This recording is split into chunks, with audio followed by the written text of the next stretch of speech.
This is a Rough Tiger production.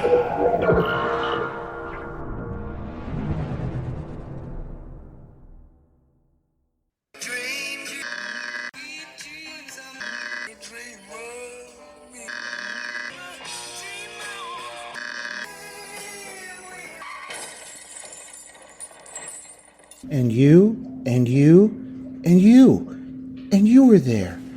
Some of it wasn't very nice, but most of it was beautiful. I'm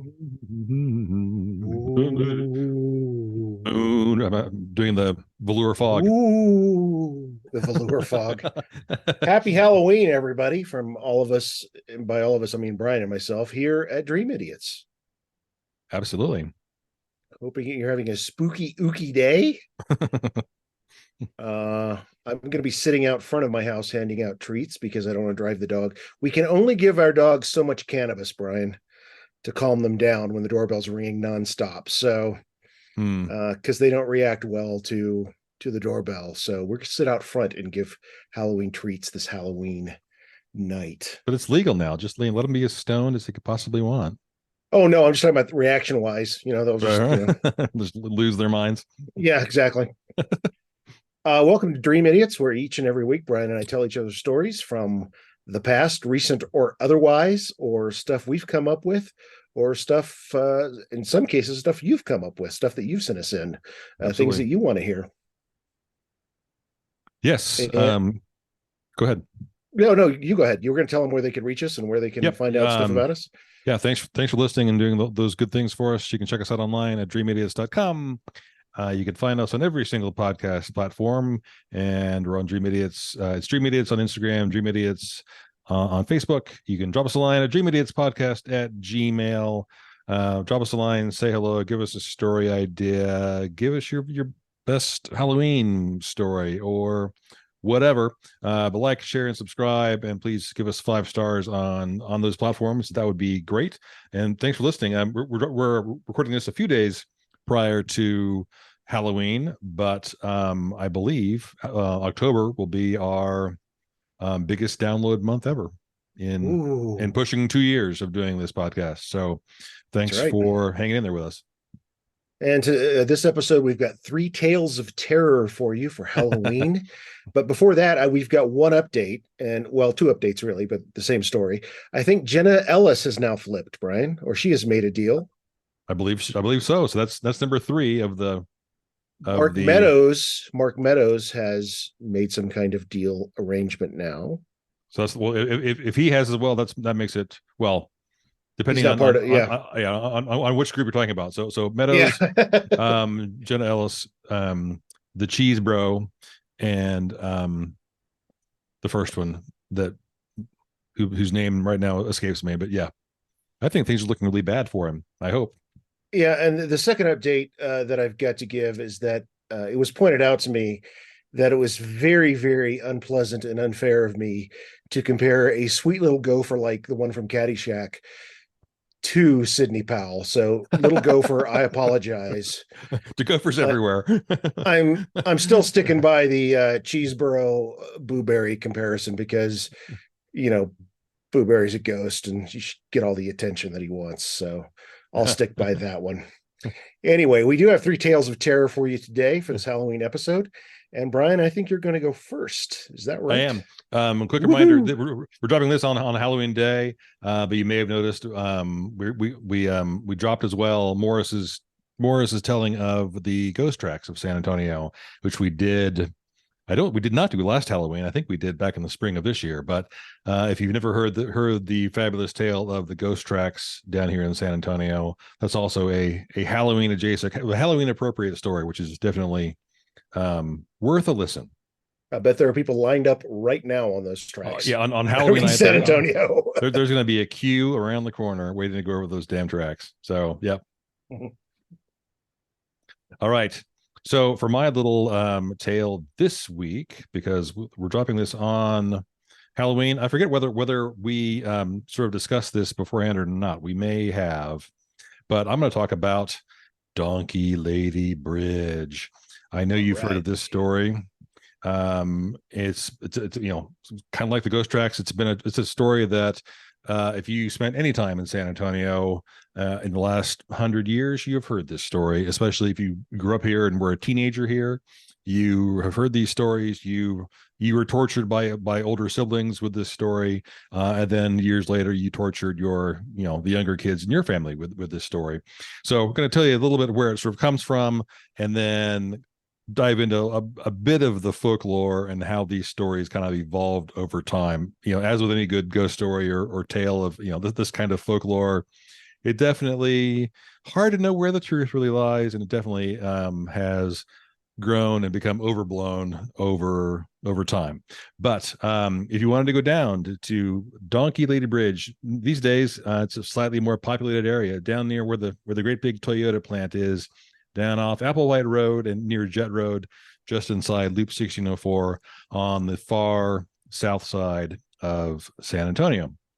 So there are kind of two different versions of how the story originated. One comes from the 1950s, and as the story goes, there is a family living in a farmhouse down in far south Bexar County, and the husband and wife have some sort of dispute, and in a fit of rage, the husband lights the house on fire.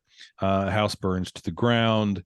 The two children die in the fire, and the wife is left maimed, burned, and she has her sort of flesh is sort of melted. Her arms are sort of burned off and look a little bit like stumps or hooves, and because she is now in anguish for eternity, her spirit then inhabits this area for forevermore, and will attack and be aggressive with anything that comes in contact with her.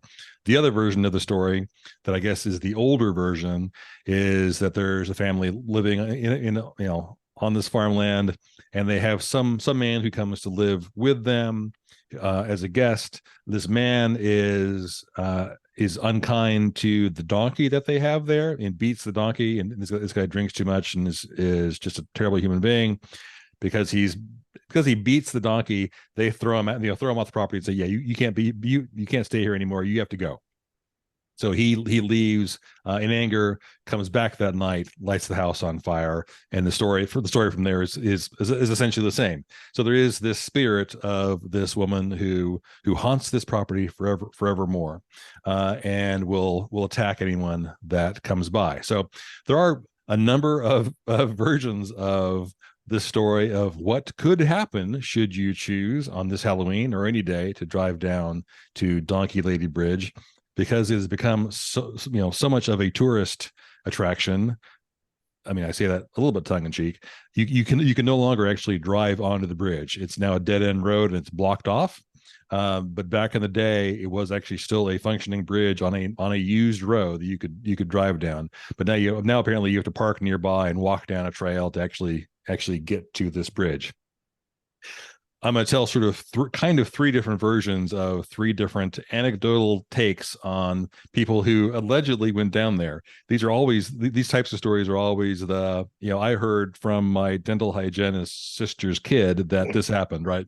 And you can Google this story like crazy and read many different versions of it, and who knows how true any of this really is, but nonetheless, it's still very, very entertaining. So version number one is there's a dad and two kids who are middle school age, maybe a little bit younger, sort of 10 and 12, who are going to drive down to this part of Bexar County to do a little camping and a little fishing in an area that's described in this account as an unofficial county park. They pulled into this area just adjacent to the bridge and have parked their truck, and they are unloading things. The kids are pulling things out of the back of the truck, and dad has wandered off nearby to try to scope out where they're going to set up camp for the night. And the kids, these are rough and tumble kids. They're both boys. They're outdoor kids. They're accustomed to dealing with dirt and grime and mud and critters and things like that. something scampers, and there's a noise in the underbrush, and they kind of don't think anything of it at first. Then there's kind of some more noise that seems a little bit bigger, a little bit further away, and the kids are like, "Dad, Dad, we don't like this." And Dad sort of comes wandering back, and suddenly there's definitely more motion and more noise. Again, not really close, but it's clear to all three of them that there is something sizable. This isn't like a lizard or something small. There's something big seemingly nearby, and so Dad cleverly decides, you know what, maybe we'll just go find somewhere else to camp tonight. I don't know what I'm looking at or what I'm hearing, but we're gonna wander on somewhere else and find somewhere else to camp for the night. As he's getting into his truck, he hears something that sounds like a snort or maybe a snarl. Doesn't know what he's hearing, and says, "Boys, it's just get in the truck, get in the truck, get in the truck, get in the truck." They grab the tent, sleeping bags, throw everything into the back of the truck. They all climb in. Dad, slams his door shut, fires up the engine, and starts to pull away. As he pulls forward, something comes charging out from the underbrush and leaps up onto the hood of their car and is squealing and screaming and making all kinds of noise. And of course, all three of them, this animal freaks out and is bashing the hood of the car, breaks the windshield, and just leaves them in an absolute panic. And at this point, Dad's actually, the animal leaps onto the hood when they're moving forward. They're accelerating. The father hits the brake. The animal flies off the hood into the road. Dad slams it into reverse and guns it in reverse to back up the dirt road. And he can see this animal charging towards him. That they don't know what quite what it is. Kind of looks like it might be something sort of donkey-ish, but they can't quite tell. The tires hit the asphalt nearby. Dad guns it into back into drive and guns it, and leaves a cloud of dust, and they're all able to peer out the back, and you still see this animal starting to give chase at first, and then realizing it's pointless, and then vanishing off into the woods. And so they have a vehicle that is allegedly all torn up, and this windshield is caved in. But this whole story is passed on secondhand to someone else. Version 2 of this story is not dissimilar. Two friends are hanging out in their front yard, and another friend of theirs pulls up in his pickup truck, and his truck is beaten all to hell. And like, what the hell happened to your car? And he proceeds to tell them a story. Well, I was bored, and I decided to kind of scare the girls. And so this guy in this account, his name is allegedly John. He has three girls. I don't know who these girls are, but he throws Lisa, Terry, and Jill into his truck because they're bored. And so I'm going to take them down to Donkey Lady Bridge and see what there is to be seen down there. And so he's giving this account after the fact to his two buddies because his truck has been trashed. And he says, this is what happened. So we climb in the truck. We go down to Donkey Lady Bridge, and the standard protocol when you go there is you pull onto the bridge, and this is what they do: pulls onto the bridge and just repeatedly honks their horn while calling for the Donkey Lady. I don't know whether you're supposed to squeal or whether you just yell "Donkey Lady," but they do that. And after 15 minutes of honking their horn and being loud and obnoxious, nothing happens. And this is like the story of every good horror movie from the 80s. They park the truck and get out of the vehicle. And they're going to start to go looking because the Donkey Lady won't come to them. So they, traipse off. And it seems likely that John's just trying to freak them out. And they walk some distance into the underbrush. This is Bear County. This isn't like forest, but it's, it's a wooded area. It's, underbrush and some, scrub cedars and things like that. They walk, 80, 100 yards into the woods. And then John has this kind of, goosebumps go over him, has this, this chill go over him. And he has this overwhelming sense that they are being watched. So he freezes in his tracks. And the girl, the young women he's with, they kind of freeze in their tracks and go, what? And he kind of freezes and he's looking around under, just scanning back and forth and sees two eyes. And this is twilight. This is, it's getting to be dark. Sees very, very clearly eyes looking back at them.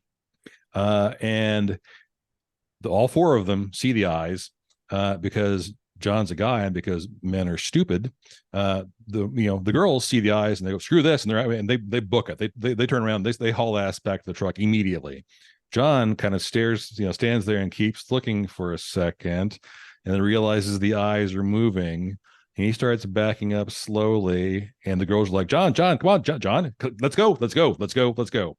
And he starts to turn around. Like, yeah, okay, that's a good idea to get out of here. He turns and starts running as well.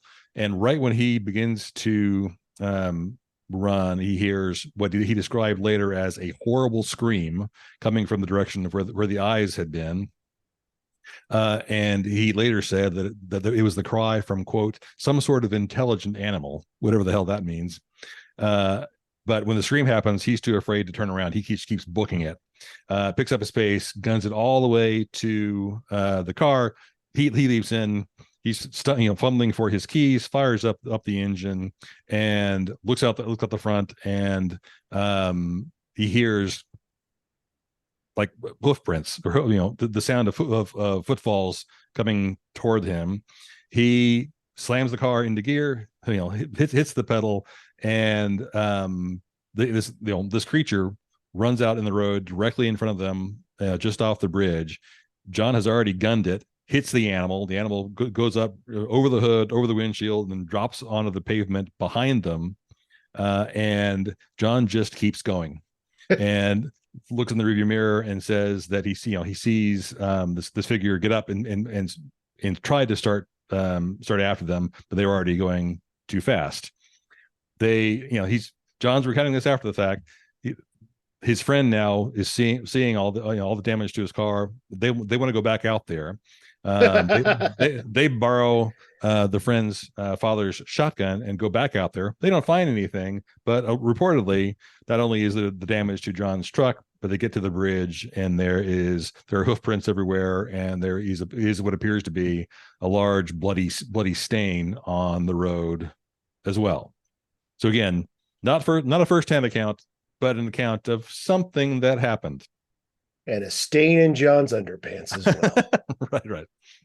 So number 3 is the only account that is allegedly a first-hand account of someone who was actually there. This guy on this forum that I found goes by the name Backlash. He's 17 years old in 1989, so he is right around our age. And again, as is always the case, teenagers are bored. I don't know why this was mentioned in the story, but he and his friends leap into one of them drove a 73 Impala. That's referenced in the story for some reason. And the driver of this vehicle, Todd, is gonna scare some some younger siblings who are 13 and who have to be sort of hazed. So let's go down to Donkey Lady Bridge and scare the crap out of some children. And so they go down there, drive out onto the bridge, and Todd, who is driving, it's after dark. As they're approaching the bridge, before they even get to the bridge, he turns off the headlights because to maximize the eeriness and the fear. Right. We want to make sure those pants are dirty immediately. Starts to pull out onto the bridge, and allegedly there's a figure. It doesn't say donkey, but a figure just spontaneously appears directly in front of the vehicle on the bridge. And they just stop, and they're whispering at each other. What the hell is that? What do we do? What back up? Should we go forward? What do we do? And they're just kind of talking to each other, not really expecting to see anything. And now they're faced with this. Todd puts the car back into gear and starts pulling forward slowly while honking his horn. this figure just vanishes again. Just it vanishes as quickly as it appeared. Now it's gone. They stop the car again, and Todd's they're kind of trying to figure out what their options are, trying to figure out, do we go forward? Do you want to get out? What do you want to do? And as they're sort of chatting with the options, chatting through their options, again, something big lands on the hood of their car and is squealing at them through the windshield. And everyone starts screaming. Todd, slams it back into gear, into reverse, and floors it, backs up off the bridge. The figure, this whatever it was, rolls off the hood, and in the account it says Todd didn't stop until we had reached the main road and made our way all the way to the Denny's on Southwest Military near IH10. Moon's over Miami will save us. Moon's over Miami. So they get out. Again, the hood of the car has two very deep dents in the hood, and they don't know quite what happened out there. But this guy who wrote this account says, this happened when I was 17. This was an account written several years ago, because he says, I am 30 years old today, and I have never been back out there. Oh. So anyway, Donkey Lady Bridge. It's a funny, fascinating, hilarious story that is rooted in nonsense. But if you have some, fifth graders that you want to just scare the piss out of, this is a great place to go. Well, I've got to say that I'm not sure about the validity of any of these stories, because according to my childhood friend John C., the Donkey Lady lived midway between his house and my house in a series of culverts just to the east of Eagle Crest Road, because he lived up in Royal Ridge, and I had to either cut through the field behind my house, which apparently was haunted by a ghost gorilla farmer, I shit you not, who glowed green. I'm guessing he was a gorilla in real life who was also a farmer, then became a ghost. Or a farmer who disguised himself for some reason as a gorilla and then was killed and became a ghost. But if you crossed the other side of the street, I had to get to his house somehow, either cutting through this field that was haunted, the main road, which was very crowded, and then the other side was a field that apparently that's where, quote, the Donkey Lady lived. So it was pick your poison, man. I mean, how was I supposed to get to his house? Maybe he just didn't want me to come over, or take your chances with traffic, a gorilla ghost, or the Donkey Lady. It's possible that it's all bullshit. I mean, originally it's possible. When I was researching this, I dug into Woman Hollering Creek as well, and that doesn't have the donkey and in the animal angle, but Woman Hollering Creek also is basically it's an area that's haunted by women who is in anguish, because I think also because of lost children. So if you go to Woman Hollering Creek, which is in sort of far east Bexar County, toward Seguin. Towards Seguin, yeah. You go out there and you'll hear wailing, but apparently, throughout sort of in Latinx communities and in Mexico, I mean, there are tons of these types of folklore stories with women ghosts who were mothers or whatever. So the Donkey Lady, story may well be the San Antonio version of the same story that's told 100 different ways in 100 different towns all over North America. Essentially, it's La Llorona, right? It's the same basis. Yeah, because for La Llorona. It's a little bit similar to that, right? So it's kind of the same story, but still it's hilarious. And I love the sort of the terrible 70s horror story angles of animals landing on the hoods of cars. It feels very Scooby-Doo. But pretty funny. Well, and if there's too much of a traffic jam out at the ghost tracks, head out to Donkey Lady Bridge. Same area, same part of town. Well, it's time for our mid-episode break with a curse word of the week. Do we have a hauntingly nasty word of the week? It's time for the Dream Idiot's curse word of the week. We do indeed. Curse word of the week: jack-o'-lantern. You know where jack-o'-lantern comes from? Well, it sounds Irish. It is. But It actually is. uh, It is Irish. I know that weren't original jack-o'-lanterns like made out of radishes? Turnips. Turnips. There we go. I knew it was something that was unpleasant. No, tell us about jack-o'-lanterns. So this it's possible this story is not true either. The jack-o'-lantern, so in Ireland and in Britain in general, but especially Ireland, jack-o'-lanterns were not made out of pumpkins. They were turnips, and sometimes sometimes even potatoes would be carved to be jack-o'-lanterns. But it comes from the legend of a guy named Stingy Jack. So Stingy Jack this is mid 18th century. Stingy Jack is, as the tale goes, invited the devil to have a drink with him, but true to his name, Stingy Jack didn't really want to pay for his drink. So he convinced the devil to turn himself into a coin that Jack could use to buy their drinks. Once the devil turned himself into a coin, Jack decided to keep the money and put it in his pocket next to a silver cross. And of course, the silver cross, as we all know, because this is science, prevented the devil from changing back into his original form. So Jack did eventually free the devil under the condition that he would not bother Jack for 1 year, and that should Jack die, he would not claim his soul. But the next year, Jack again tricked the devil into climbing into a tree to pick a piece of fruit. While he's in the tree, Jack carved a sign of the cross on the tree's bark so the devil could not come down until the devil promised not to bother Jack for 10 more years.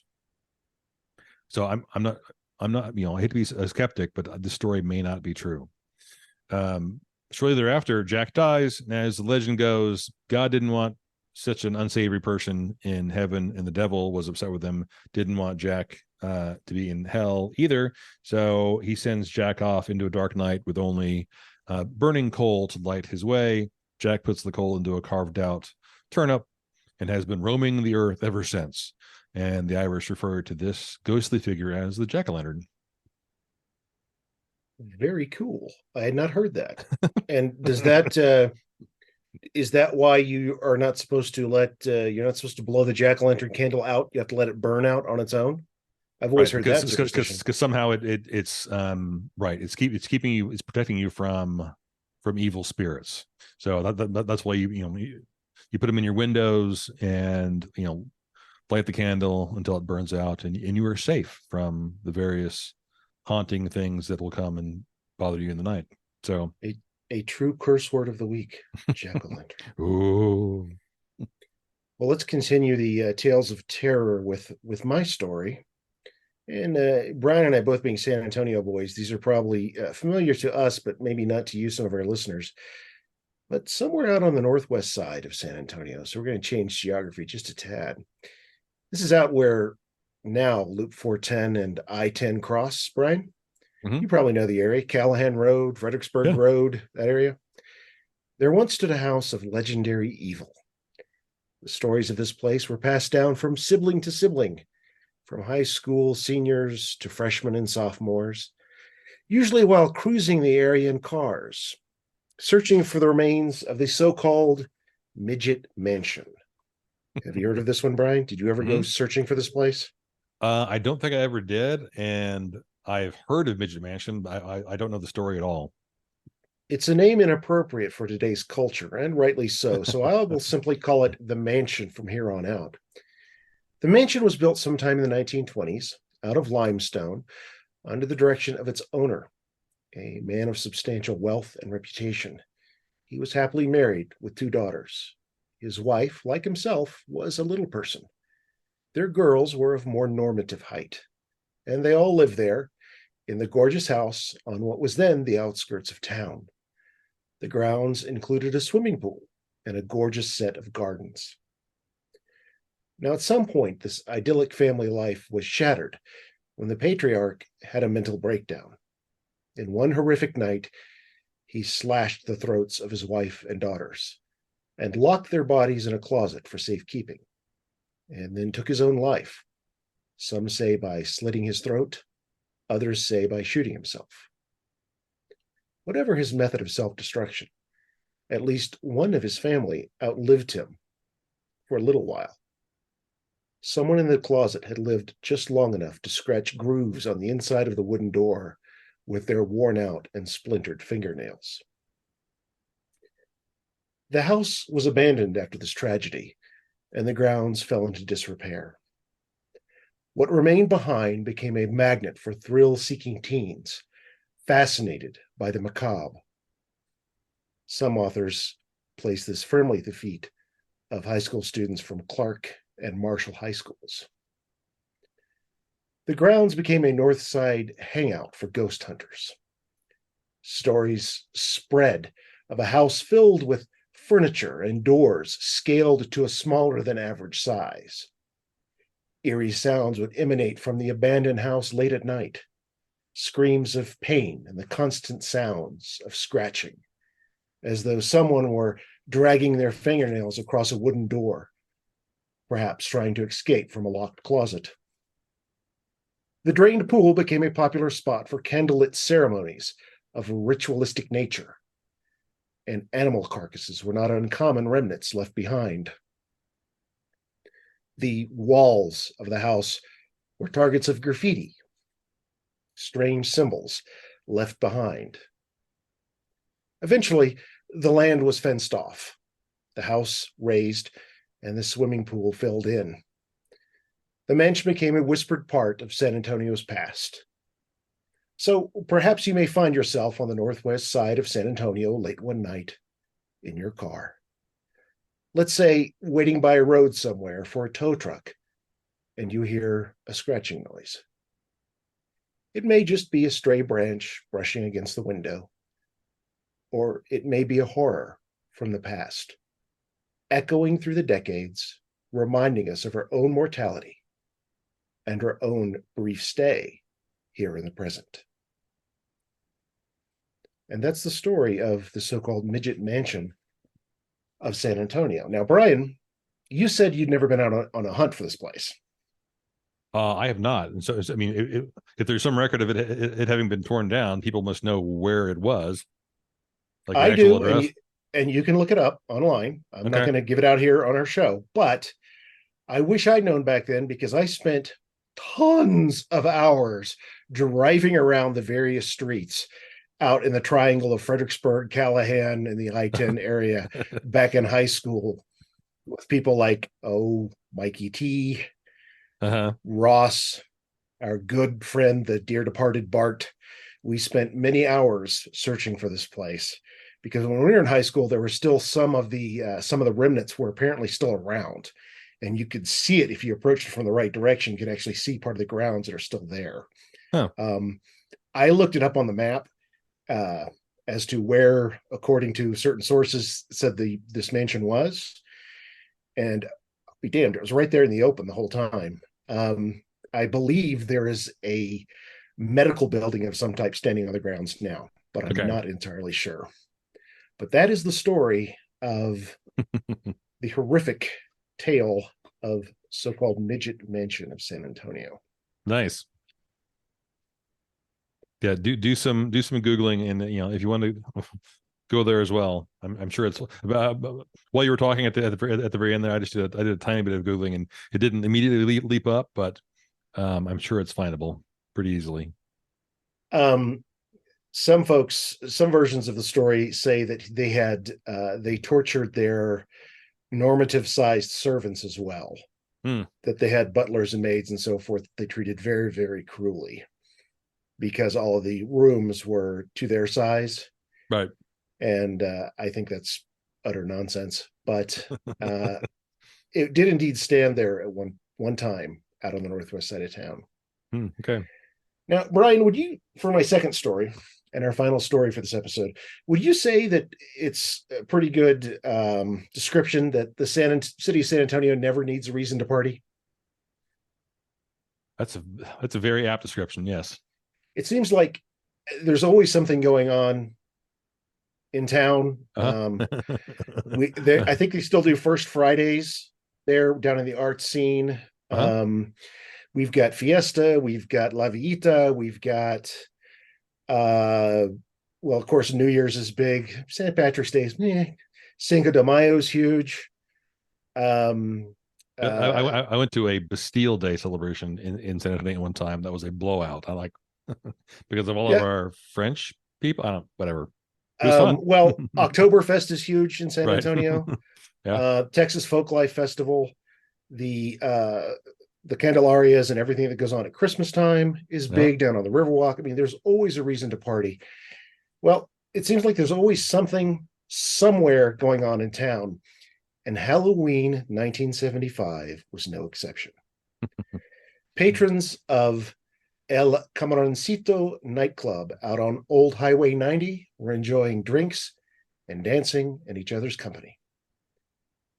A group of young women having ventured out together to share the dance floor, perhaps sneak a few glances at the young men who had done the same.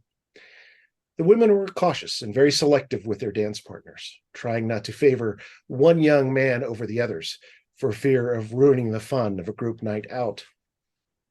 But one young lady was quite taken with a well-dressed stranger, someone she had never seen before.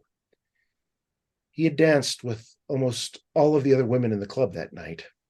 He seemed to float across the floor, never overstaying his welcome with any one dance partner. She kept glancing his way, hoping to catch his eye, but he always spins away with a new partner. Just as she had given up hope, she turned to talk to a friend or perhaps order a drink, and there he is right in front of her. He smiled. Their eyes locked into place, and he offers her his hand to dance. Such a gentleman, and such a dancer. They flow together on the dance floor, their bodies push and pull as though magnetized, meeting just close enough to tantalize and tease. The dance floor becomes theirs. A circle of onlookers surround them, all entranced by this effortless, fluid duet. Time no longer existed. There was only the music and the dancing. And suddenly, there was the screaming.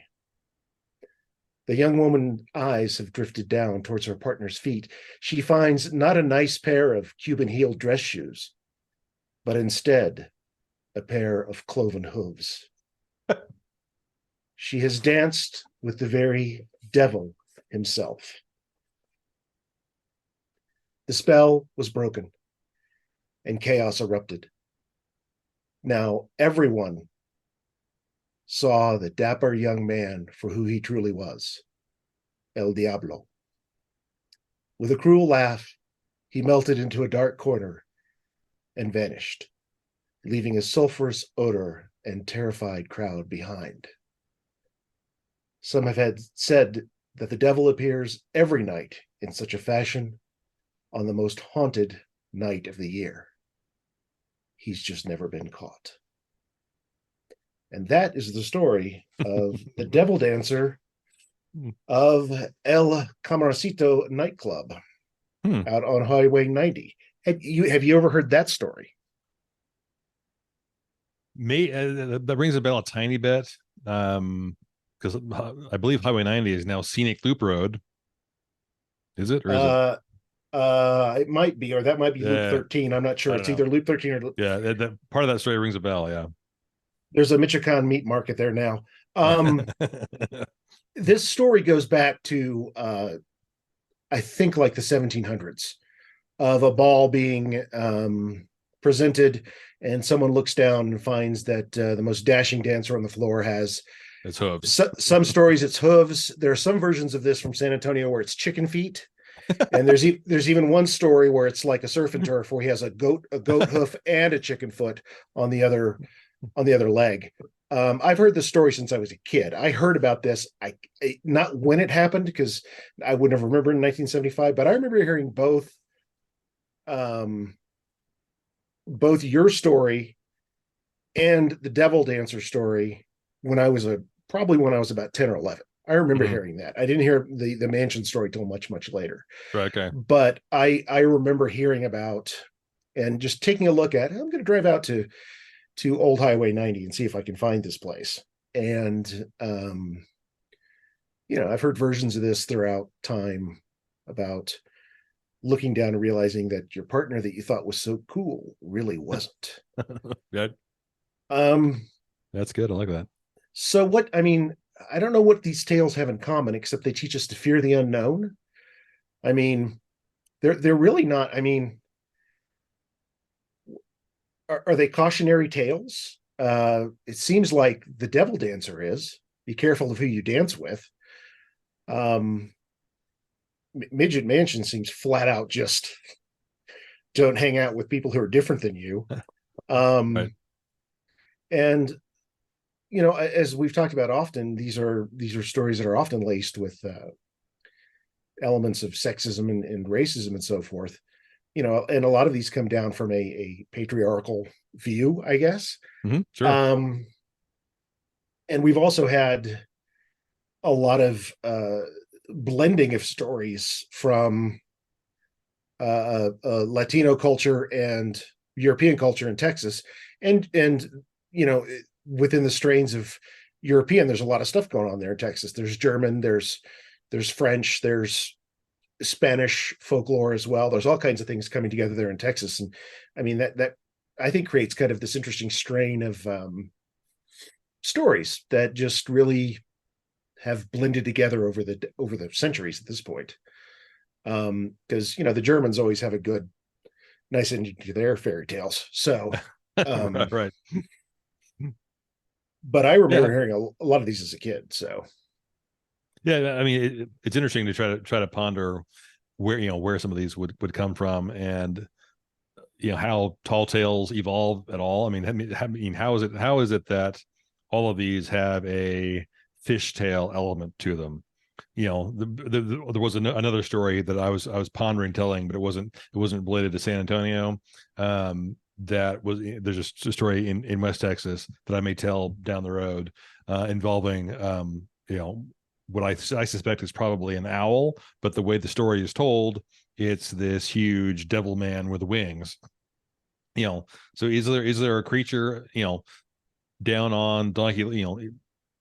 It's certainly possible that there is a donkey or a mule somewhere near Donkey Lady Bridge that someone heard on one occasion and got freaked out by, and then it just gets bastardized and passed down and evolves over time and turns into something that is that has no basis or tiny little basis on what the original story was, but it's just that natural human inclination to exaggerate, I guess.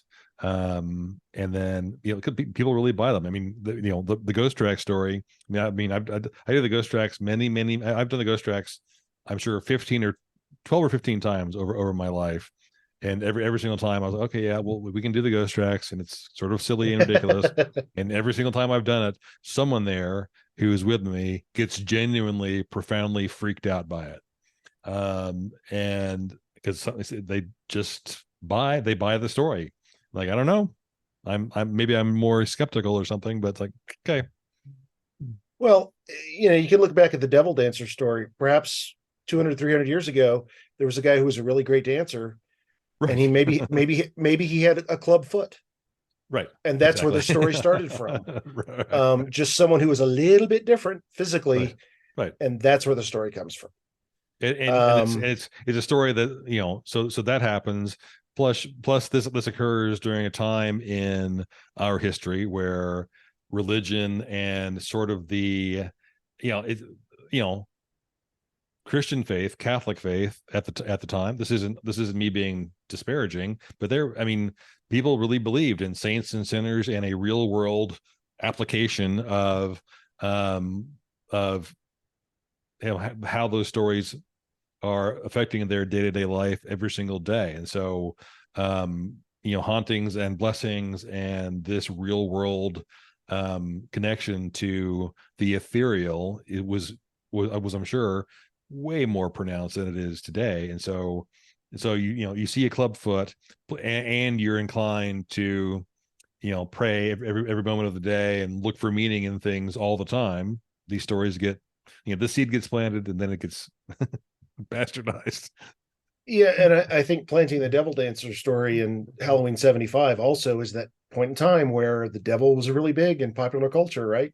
Right. Rosemary's Baby, The Exorcist, this idea that the devil is real, that it really has come about into popular culture. That Charles Manson is just a little bit ahead, yep. a little bit before then, right? So Yeah, fearful, be afraid. To quote Jasper from The Simpsons, "What a time to be alive." Yeah, super, fun and interesting stories. Well, I hope that wherever you are, you're enjoying Halloween. Maybe listening to those great old War of the Worlds tapes with Orson Welles, or watching a really great old Halloween film like what I do every Halloween, which is I watch Halloween, John Carpenter's film. Mhm. Having a good time, hanging out with friends, dressing up, or maybe that's just your usual Thursday night. Who knows? But yeah, I'll be sitting out front handing out candy All right. and trying to keep the dogs sane as a parade of strangely dressed people pass in front of their house. So Yep, sounds good. Thanks for listening, folks. We appreciate it. We're going to keep on trucking. We have lots more new stuff coming up here soon. Please like, share, and subscribe our stuff. Drop us a line at dreamidiots.podcast at gmail, dreamidiots.com. Check us out on Facebook and Instagram. And please, if you can, shoot us a review, give us 5 stars. It helps us climb the charts. We appreciate it. and happy Halloween, and be good to each other, even on Halloween. Bye. This is a Rough Tiger production. Bong bong, Mhm. Brian. Bong bong? Bong bong. Bong bong. Good.